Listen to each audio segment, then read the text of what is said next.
I'm going to turn this for the last few minutes to Peter Haas, who's going to talk a little bit about some of the quantitative demands. Thank you, Bussy. I'm not used to having both hands involved in the technology, but I think I'm a fast learner.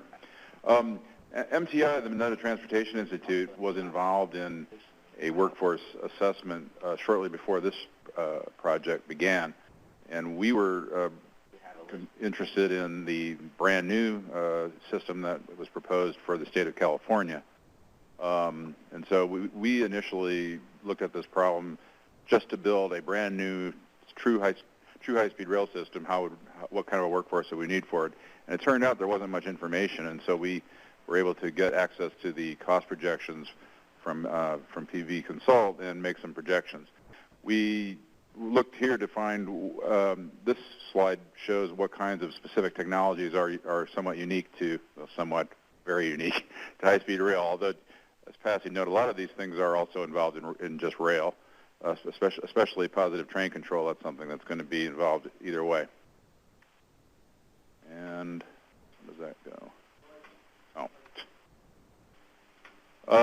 The main thing to bear in mind is that as you get less of if you go to an upgrade incremental of existing train, it's a smaller workforce. There's relatively fewer of these areas of technical expertise required, generally fewer operations and maintenance. So it's certainly a workforce issue, but somewhat less between a new system and an incremental upgrade. This is our quantitative modeling showing different assumptions depending on which lines actually go into operation and construction and operation when.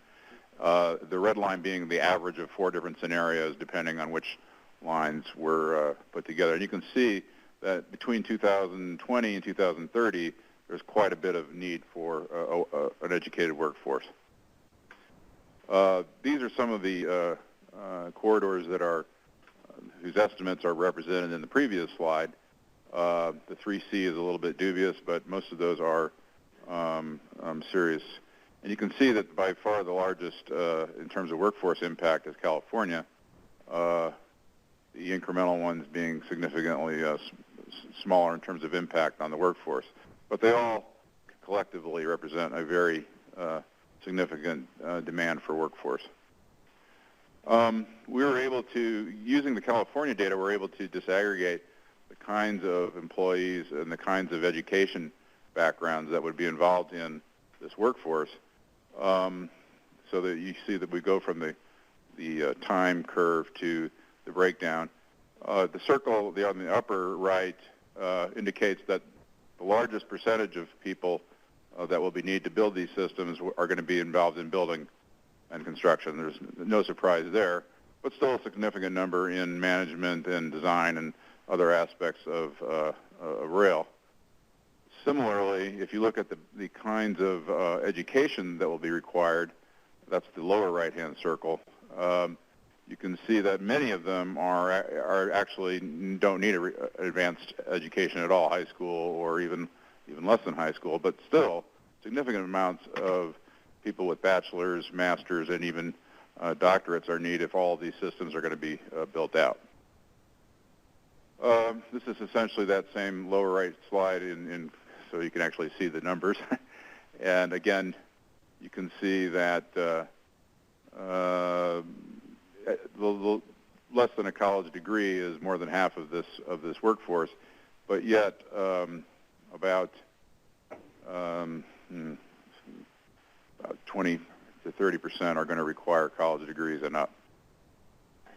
So basically, California, as proposed, and even with its revised proposals, would be the largest and most advanced in terms of the kinds of training and education it's going to need. The kind of specific training and content really varies a lot from the phase of the project and the type of worker. The incremental upgrades, as I mentioned, our estimates, by the way, are much less refined. I'm getting just new information even this morning from the helpful folks over at PB. We're going to have more refined estimates, but they do seem to generally imply smaller workforces. And given the level of activity that's going on, a working portal or system would be useful as early as 2015 and maybe even right now. The types of training that are prospectively needed would include design and maintenance engineering, a certain amount of construction management training, not as big but certainly critical. Construction phase training is a little bit of a black box at this point. It really depends on what kind of a system we're talking about, if it's existing versus brand new. And then finally, operations and maintenance, to the extent that we're talking about true high-speed rail, is a good long ways off. We don't know quite that much about the incremental, to the extent to which operations and maintenance are going to change with these incremental upgrades. But we're working on that even as we speak. And that was that.